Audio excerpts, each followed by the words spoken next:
La rosa derecha, rosa derecha, rosa derecha, rosa derecha, rosa derecha. Este programa contiene 3 personajes únicos y vulgares. Sus opiniones son totalmente individuales y ofensivas y debido a su contenido todos... Bienvenidos a otra entrega de La Rosca Derecha en este día memorable, luctuoso, lamentable para la historia dominicana. Un día como hoy, hace 24 años, Ay, sí. domingo, fallecía el prócer de la patria, Joaquín Balaguer Ricardo. Ido a destiempo. Ido a destiempo y, bueno, murió en la tranquilidad. Y hay que decir que murió. Consecuencia de sus enfermedades, pero de una extendida vejez, una extendida existencia. En su cama. Y murió como vivió, así mismo. En su cama, sin muchos recursos, sin mucha vaina. No será nuestra generación, serán las generaciones futuras, si nosotros sacamos a los izquierdistas de las academias de historia y de las... Que le darán el correcto peso. Oye, qué bueno que tú lo dices. Y de las editoras de libros de historia para el país, y contaremos la historia lejos del apasionamiento. Libre de sesgo, todo eso. Del apasionamiento por la misma crispación ideológica que hubo después de la caída de la dictadura. Y de un mundo de guerra fría. A este país, hay que entenderlo. Sí, en el medio de la guerra fría. Un contexto jodón, ¿eh? A este país hay que contarle la historia como es, porque se ha romantizado a personajes oscuros. Ay, que porque no me el bando que ellos se alinearon a partir de la propaganda se le dio un matiz de bando heroico, se les considera en las páginas de la historia como mártires. No lo son. De haber podido, habrían sido iguales o peores de sanguinarios que lo que han sido los Castro. Podido, pero en la voz tiraron ellos bombas, secuestraron un coronel, jefe de una delegación diplomática. Esas fueron tonterías. Tonterías no, si lo hubieran dejado, meten fuego a este país y matan en nombre de la revolución. Igual, tú miras cada sitio donde hay bandos enfrentados, por ejemplo, para los separatistas del País Vasco. Ellos son héroes. Esta es una banda de héroes que se martirizaron. Y para España son terroristas. Y para los españoles que tuvieron, bueno, que Miguel Blanco se cumplen 29 años de su secuestro y asesinato en esta semana, y hay un movimiento de jóvenes. 30 años. De jóvenes que en las redes sociales están contando, diciendo, para que no se olvide la historia de Miguel Blanco en España, quienes estábamos vivos para la época. Investiguen esa historia para que ustedes entiendan lo que pasó. Recordamos ese hecho de este concejal de 29 años. En funciones, sí. Que camino a su trabajo fue secuestrado, lo torturaron, se pidió un rescate, un intercambio de él, o sea que... Por unos presos. Por unos presos que los acercaran más al País Vasco, y entonces... Aznar, que era el presidente del gobierno español en ese momento en España, junto como manda el manual, aunque sea un perro, sí, pero los estados no negocian con terroristas. No negocian con terroristas. Lo siento. Eso no se negocia. Y entonces, lean la historia, porque el problema que nosotros tenemos es que nos han novelificado todos los capítulos de la historia. Qué lindo eso, novelificado. Sí, le han dado matiz de novela. Me gustó, es bárbaro. De novela, de buenos y malos, de villanos y... Total. Y no es así, mis estimados, no es así. Y en un contexto de un país como este, que era una granja, la historia de Trujillo. Era una granja, hermano. Con la historia de Trujillo nos han contado una novela. Trujillo no fue un mártir, Trujillo no fue un hombre que no tuviera defectos, no, quizás la maldad que lo acompañaba era peor que la que nosotros pudimos llegar a conocer, pero la historia no se cuenta desde los ojos de ni quienes de las emociones. odian, Facts don't care about feelings.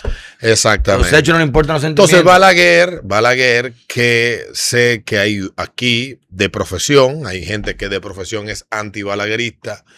Yo tuve la suerte de crecer en un hogar de una peñagomista furibunda y un balaguerista de toda la vida. Diablo, tu papá y esa unión, Alberto. Mi mamá y mi ahí papá, se mataban a cada 4 años. No, en mi casa no había problema, porque en mi casa cada quien tenía sus ideas y en la cama se gozaba rico. Coño, pero no me pongas a tu mamá esa imagen, que yo quiero esa señora demasiado. Yo no llegué aquí por un milagro ni por obra del Espíritu Santo. Mi mamá disfrutó los placeres carnales. No, por Dios, Albert, pero no háblame de eso. Una dama tu mamá iba de sus características ha de haber disfrutado, diablo, y mi papá nunca puso El 2. en el medio de la discusión. El Dios no me importa si a Peña Gomita, esta puerta muy buena. Sus preferencias políticas, que era un balaguerista. Y cuando había meeting, ¿qué hacía? ¿Uno por un lado y el otro por el otro? No, mi papá le ponía 2 banderas a su carro que él compró con su cuarto. ¿Y tu mamá le ponía su bandera? Mi mamá ponía en el balcón de su casa una bandera que decía Peña presidente. Peña siempre, Peña presente. Peña siempre, Peña Peña siempre. presente, vaina así.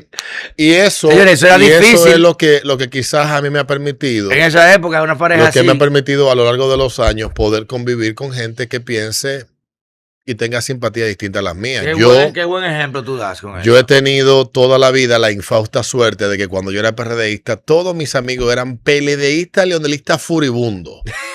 Diablo. Y entonces, cuando ya yo digo, bueno, ya Vamos con Gonzalo. me venció el PLD. Se van entonces con...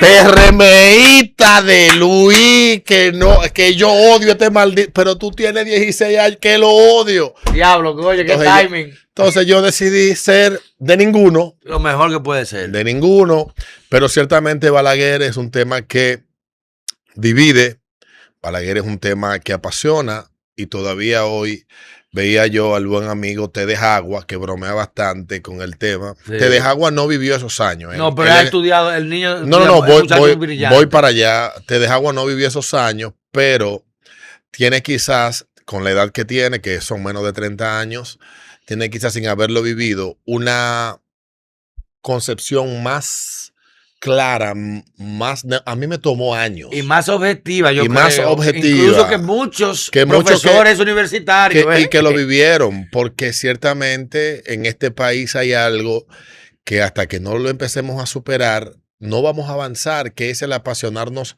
ciegamente, y lo vimos la semana pasada.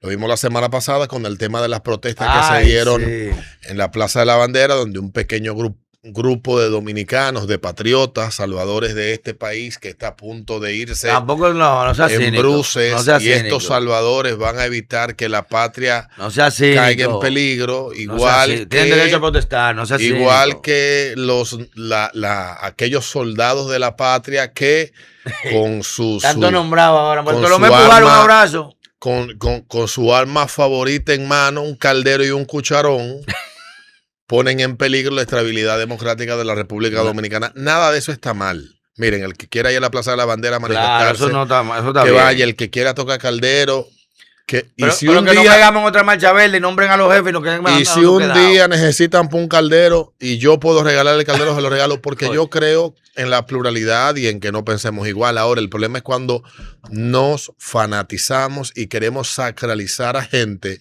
que no tiene el aval para que se le trate como si fuera un mártir. Yo tengo un problema y lo he dicho muchas veces. Yo creo que ¿Tú aquí no crees en héroe?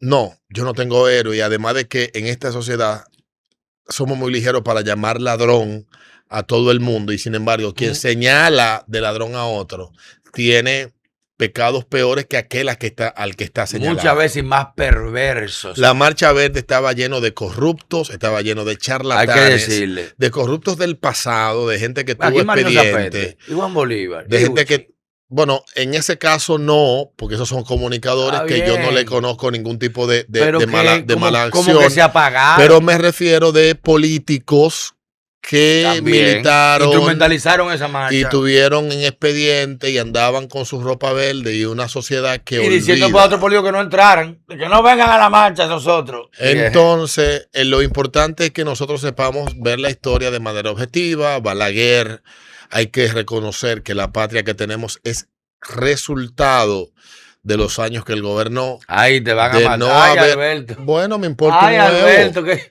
edita eso para que no maten a este hombre. La Torre del Sol que está en la Bolívar está ahí porque hubo un gobierno que estabilizó este país y permitió esa inversión. Ay, Dios mío. Torre Acrópolis está construida en la avenida Winston Churchill porque en el año 98 se le entregó un país a quien gobernaba, que era Leonel Fernández, y pudo garantizar una inversión que estaba estimado Y hay que que decir estaba algo. estimado a 25 a 30 años a recuperarse. Cuando Torre Acrópolis empezó a servirle al público, hace 25 años, fue en el 2001. O sea que todavía le faltan 5 para que lo que ahí se invirtió, por lo menos. No, ese recuperó con Ice Dominicana en vida hace rato, no recuperaron eso. Pero lo que quiero decir es que el país de confianza, de estabilidad, de crecimiento, de expansión económica, de inversión que tenemos hoy en día es resultado del trabajo de muchos hombres y mujeres, tanto en la vida política, en el Estado, como en el sector privado, que han sido hombres, la iglesia, las iglesias, sí.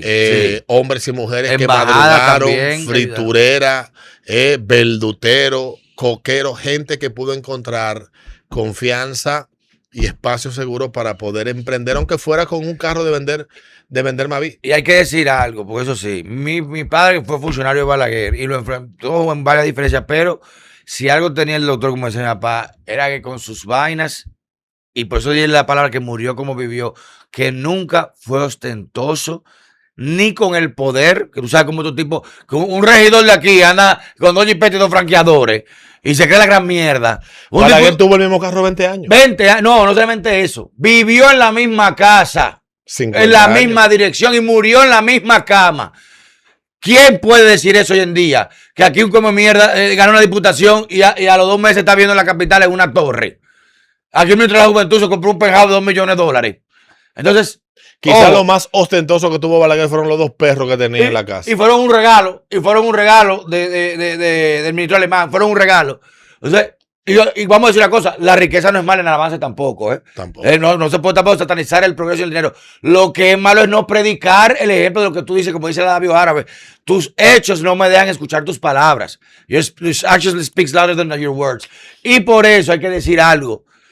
Balaguer tuvo todas las cosas que tuvo en un país, porque la historia, yo no puedo, como dijo la Lupita Ñongo del Diablo, esa, la de una actriz vaina, que en una entrevista le dice que Homero fue machista porque Homero, el escritor de la Odisea de la Ilíada, un griego de hace 2000 y pico de años, casi 3000, era machista porque no le dio papel preponderante a las mujeres, cuando la historia de la Ilíada de la Odisea y la Troya está basada en el protagonismo de la belleza y la inteligencia femenina, tanto Penélope como Helena. Y estúpida. Ella pensará. Helena fue la que armó el berenjenal. Que 2 ejércitos fueron a despelear su belleza, los 2 ejércitos más grandes del mundo en su momento. Y Penélope, la mujer más fiel y leal y más inteligente, que tejía de día, destejía de noche el sudario para esperar a su marido. Y no tuvieron preparación. Que viene la canción de Penélope. No sabía. De piel marrón. Ahí fue que se inspiró en esa historia. Ya no sabía ese dato, sí. Y dicen en el pueblo mierda piensa que un caminante la vio. No sabía, pero sí. Esta pelea que fue un hombre blanco en Estados Unidos, ¿será? Que él es un escritor blanco machista heteropatriarcal. No.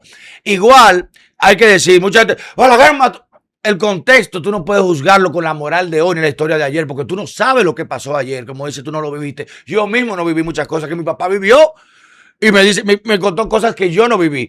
Y si algo tenía este país, Balaguer, esto era una finca. Trujillo hizo la zapata, vamos a decirlo así, ¿no? ¿Verdad?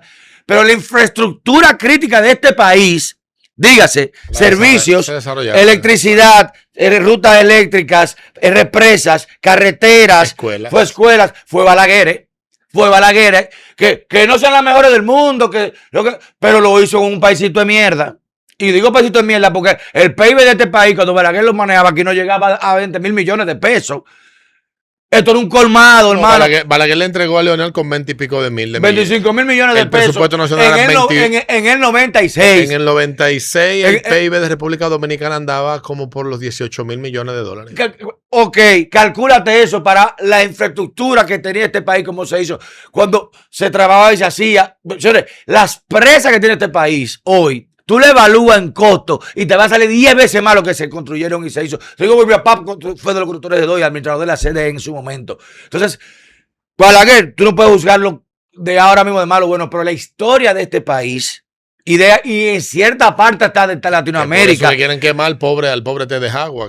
Bueno, la historia de este país no se puede escribir sin Joaquín Balaguer en el nombre. Les guste mucho, no. Y te digo otra cosa también, que eso debería llamar a mucha vergüenza a muchos líderes hoy.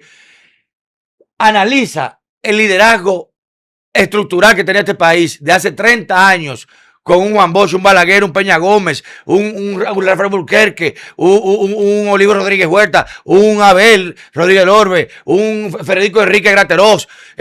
el nivel de discusión y liderazgo, hubo el mismo Peinado, el mismo Almanza, gente que aportaban intelectualmente a un liderazgo que seguía ideas, que había clientelismo, claro que sí, pero coño, ¿quién me había con un debate con Joaquín Balaguer, un Juan Bosch, un Peña Gómez?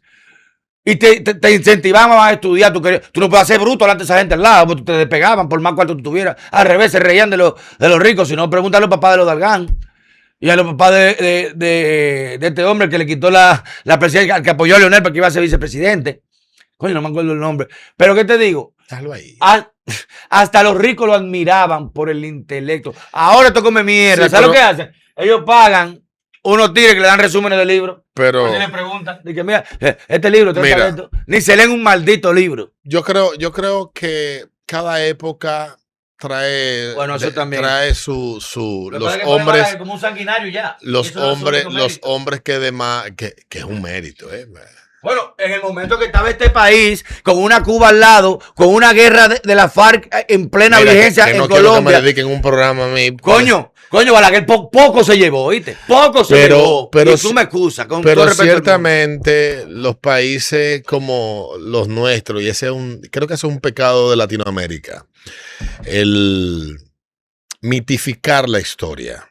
No, novelificarla, no me cambie el término. Novelificarla, darle una novela, ¿verdad? De que tú empiezas a leer una novela. Una novela.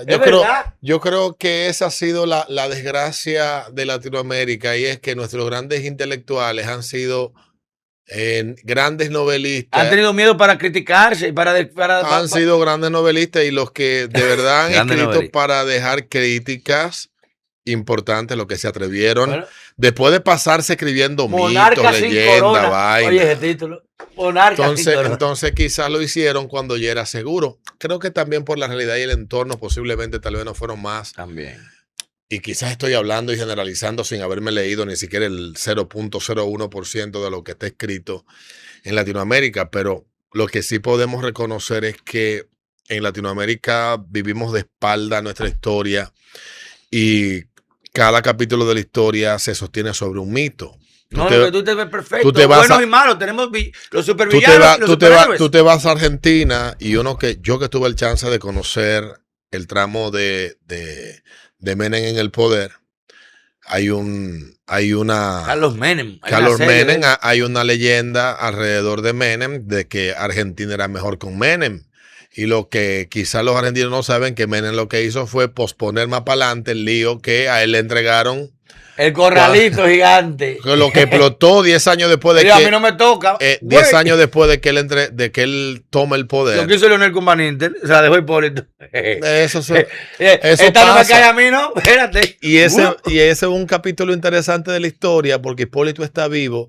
Y mira Y lo puede decir. Y mira la Tío Ramón grandeza. Báez Romano, en su memoria, dijo que se reunió con su momento con el consultor jurídico del Poder Ejecutivo, Abel Rodríguez del Orbe, y con el presidente Leonel Fernández en el Banco Central, y que él fue a decirle conjuntamente con Vicente Megoay, o sea, dijo los nombres, don Ramón Báez Romano, el padre de Ramoncito, y nieto descendiente directo de Buenaventura Báez, y le dijo ahí a Leonel, mi hijo y el banco están mintiendo. Esos números no están así, presidente. Yo no quisiera manchar mi apellido, que mucho me ha costado limpiarlo desde mi bisabuelo.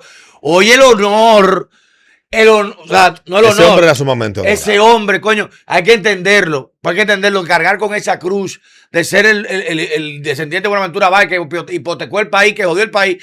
Y 50, 100 años más tarde, tu hijo vuelve a hacer lo mismo. Tú dices, el diablo, y este señor fue responsablemente. Se lo dio a Leonel y Leonel no le hizo caso. En el caso de Hipólito, Hipólito, que conoce esa historia, que la vivió y que tomó las grandes decisiones. Sí, le cayó el pecado. Ojalá y que él un día dicte sus memorias, y que sí. y que ese capítulo que ha sido ominoso, porque ¿qué se ha dicho? Que el PRD quebró el banco. Bueno, quienes estábamos vivos, y yo tenía 23 años. Mi hermano tenía en ese momento sus ahorros en ese banco. Y recuerdo que un amigo que trabajaba con alguien importante del gobierno de Hipólito le hizo saber a ese amigo que ese banco que sacara los cuartos. El banco lo van a cerrar pasado mañana. Diablo, ¿qué? Estamos hablando de mayo, abril del año 2003. Y así como ese amigo, poca gente tuvo tal vez la oportunidad. Y recuerdo hace unos años, unos 10, 15 años, conversaba con otro amigo que un importante empresario de la región del Cibao había hecho un negocio con el grupo financiero Intercontinental. ¿Y cómo pagaba el grupo financiero? Él no te pagaba en efectivo, Ramoncito va, él te pagaba con un certificado financiero. Ay, del mismo banco. En el mismo banco.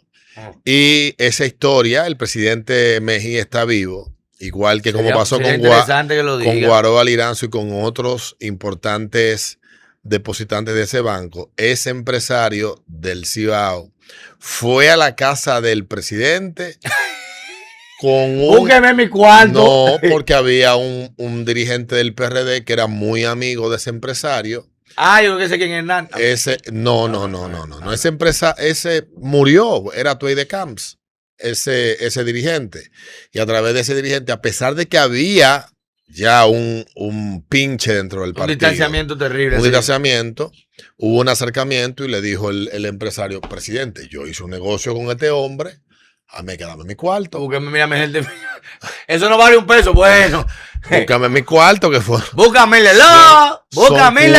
4 millones de dólares de la época. Estamos hablando de cuánto, de 200 y pico de millones. 200 más. Son más no. Estaba como a 20 y pico el dólar. Sí, pero hoy en día son 600 mil. Tú estás loco. Eran 20 millones de dólares. 4 millones de dólares. Pero Alberto, son 600. 4 millones de dólares. 600, 800 millones fácil. Bueno, en el caso que hubo que buscarle esos cuartos y le buscan esos cuartos al hombre. Se le buscan a eso se le buscan. ¿Qué es lo que quiero decir? Eso no fue fácil, eso no fue un capítulo sencillo. Desde que sencillo. Van empezó a poner 2.95% con el interés de la tarjeta. Pero Hipólito, Hipólito Mejía ha sido un hombre muy honorable, que él ha dicho algunas cosas, pero la mayor parte de todo lo que determinó que eso sucediera no se ha contado, no se conocía. Él ha cargado con y no se va a contar hasta que mueran muchos los ricos que todavía están peleando eso. Vamos a estar claros. A Ramoncito lo jodieron. Los mismos ricos que lo que hicieron hoy en día. Todo lo que tienen las empresas, los Narri, coño, los Martín. No, a mí no me meten en ese lío. No más, vamos a estar claros. Amiguito de este también. Dice Casal. Sí, le quitan la Delta, le quitan Tropical, le quitan. Mira, vamos a dejarlo ahí. Porque Ramoncito tiene su lista. Ese no se queda así. Ese tipo, y si yo algo admiro, sí lo admiro. Vamos a seguir con la historia. Ramoncito no salió un día de la cárcel, coño. Sigue con la historia. Digo, aquí le aguanta los 10 años yo para cuando yo salga. Sigue con la historia. A eso en el programa tuyo solo. Es relajándote. Todos los comentarios vertidos aquí son exclusividad propiedad de Rocco José Ramón Reyes Ramos. No, pero de verdad. Pero ciertamente el aniversario 24 de la muerte de Joaquín Balaguer, hoy hay muchos jóvenes que tienen 22, 24. Bueno, conmigo trabaja uno en la mañana que tiene apenas 22 años.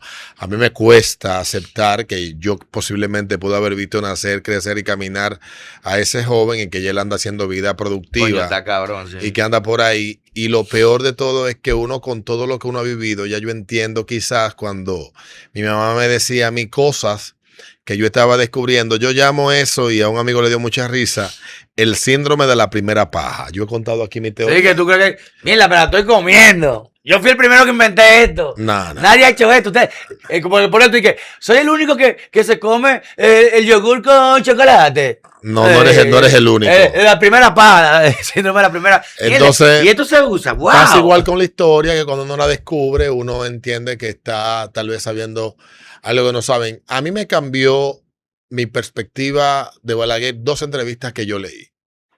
Las dos entrevistas las pueden conseguir en PDF en el archivo de revista Proceso de México. Wow. Esa revista Proceso de México tiene un archivo, usted paga unos pocos dólares y usted puede buscar el número. Ese número es del año 95, año 96. Para que ya con 97, 96 pero años. Antes de las elecciones, del año 96, antes de las elecciones que gana Leonel, antes de mayo del 96, le hicieron una extensísima entrevista al doctor Joaquín Balaguer, donde él cuenta muchas cosas. Ya en edad. Saúl Painberg también le hizo una entrevista a Balaguer en el año 98 para SBS. Saúl Painberg no es exacto.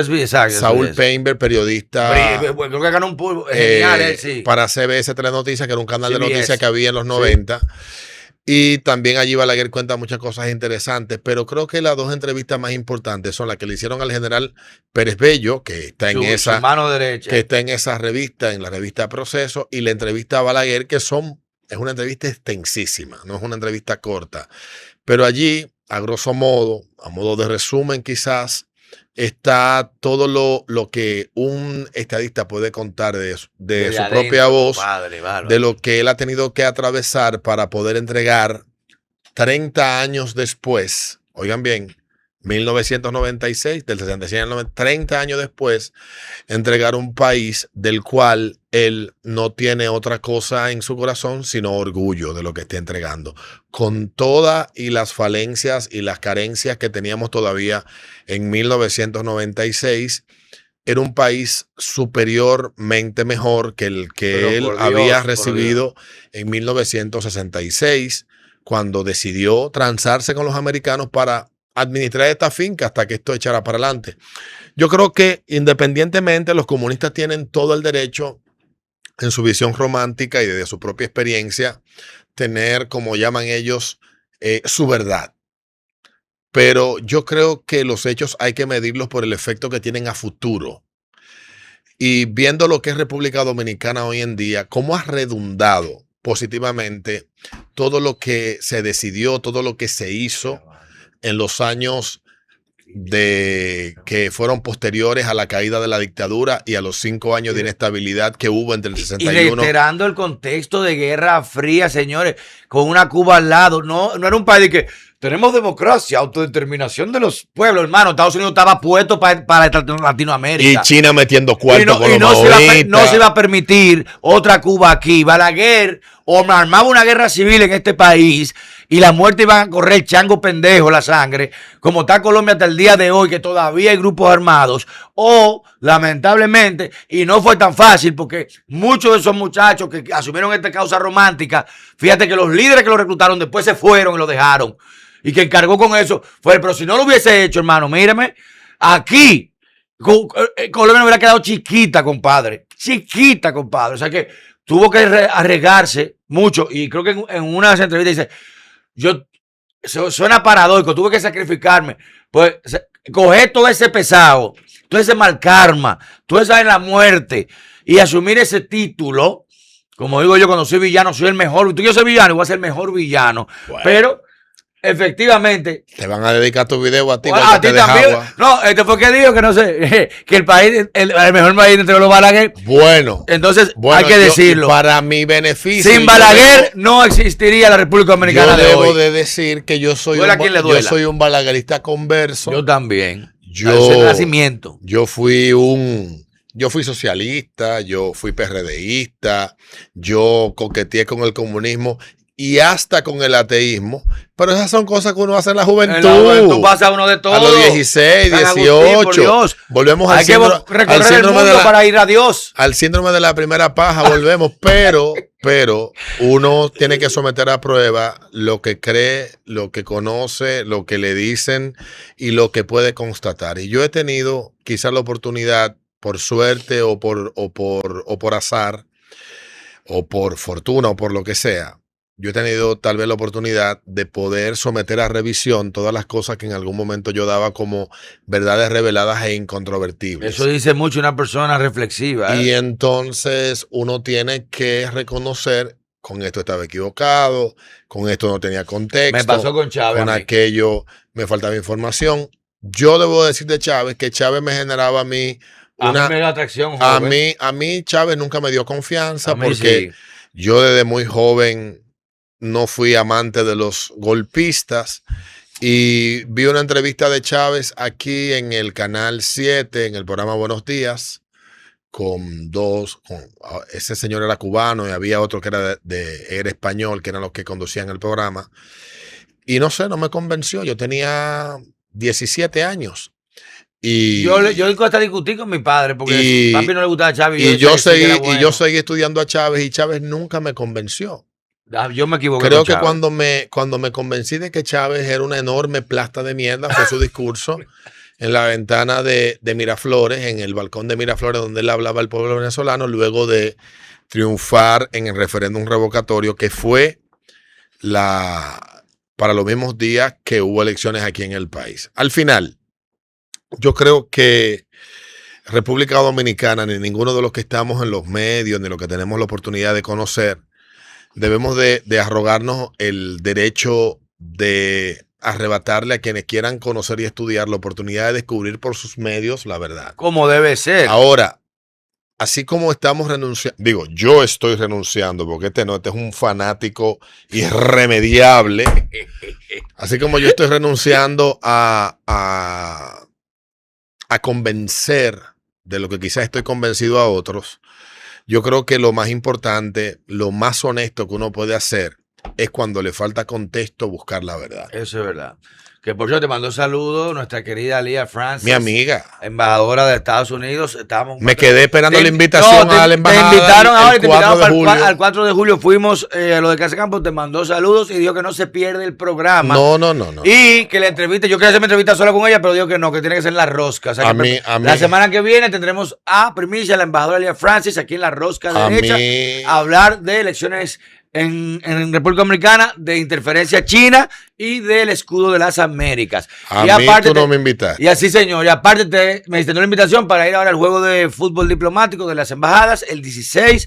Ya mandé tu cédula, así que tú vienes conmigo también. Para allá. Tú vas ¿Y qué cédula vas a mandar tú si tú no tienes mi cédula? Rocco me la mandaste hace tiempo, mijo. Pero ¿Y de dónde es una cosa con mi cédula? Bueno, pregúntate, tú estás nombrado aquí, no lo sabes en un par de lugares, ¿viste? Revisa lo que está cobrando. Revisa. Ahorita, a ti te pagan lo mismo que tú cobras. Es como yo que. Yo me pagan, pero ya le pagamos Orlando. Yo, ¿cómo así? Ay, no te has pagado, yo, pero eso es mío, sí. Pero, ellos cobran para pagarme a mí lo mismo mío, mire, coño. Pero. Ahorita, con eso que tú estás diciendo, ahorita me saquen a mí en un video. Mírenlo ahí, que esta es una botella del gobierno, una bocina paga. Es mentira, es simplemente del para la gobierno. Que vamos a animar al y debo de decirle algo a los que andan en esa vaina justiciera. Y si estás nombrado que tú estás haciendo tu trabajo, gran mierda. Yo ando atrás de una pensión solidaria. Si yo logro que eso se me dé. Dime por quién votamos, que es la vaina. Si yo logro que eso se me dé, miren.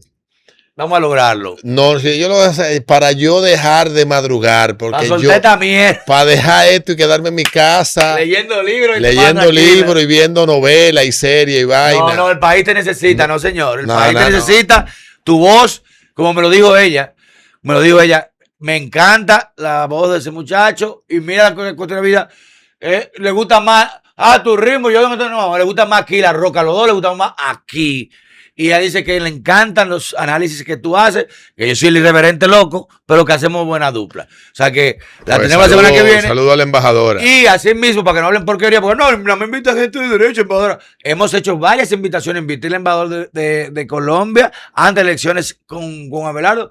Y no quiso venir, que este espacio, y aquí nunca se le ha maltratado a un invitado, al revés, se le distingue incluso. Pues no dice sus cositas del presidente. No, pero vamos aquí tampoco dándole cipper a nadie. Pero. ¿Entiendes? Pero el que viene aquí sabe lo que viene. Nada, tiene todo el derecho, nadie está obligado a ir a donde no se siente pues bien. Ella sí viene y nos va a dar una información importantísima de lo que viene ahora para el escudo de las Américas y República Dominicana como primer destino de cumbre general. O sea que podríamos ser, ya no es cumbre americana, iberoamericana, ahora es cumbre de las Américas. Entonces, ya finalmente reiterar a aquellos que andan buscando cortes y vainas, yo no estoy nombrado en ninguna parte del gobierno, pero hago la salvedad. Que si me nombran los cojo. De que si usted conoce a alguien que quiera hacerme un daño a mí para que me publiquen en listas y vainas. Le doy mi cédula para que me nombren. En nómina. Yo estoy disponible para que me nombren donde sea y que me publiquen. Yo te firmo el descargo, publícalo, pero 150 mensuales. Que me publiquen de que Contraloría Luis Alberto Vargas, sí, ese soy yo. 85,000 pesos. Dale zoom, ahí. Mira mi cuenta, sí. Exactamente, estamos trabajando para eso. Cambio fuera, coño. Hoy vivimos más rápido, pero eso que somos sigue ahí. Nos reconocemos porque compartimos una sensibilidad y eso se vive, pero también se recuerda, se honra, se defiende. Nuestro orgullo no puede apagarse, nuestra identidad no puede debilitarse porque viene de una historia de símbolos que nos representan, de hombres y mujeres que lucharon para que hoy podamos llamarnos República Dominicana. Recordatorio de lo que somos, de lo que hemos sido y de todo lo que seguimos siendo. Y de que pase lo que pase, los dominicanos nos reconocemos.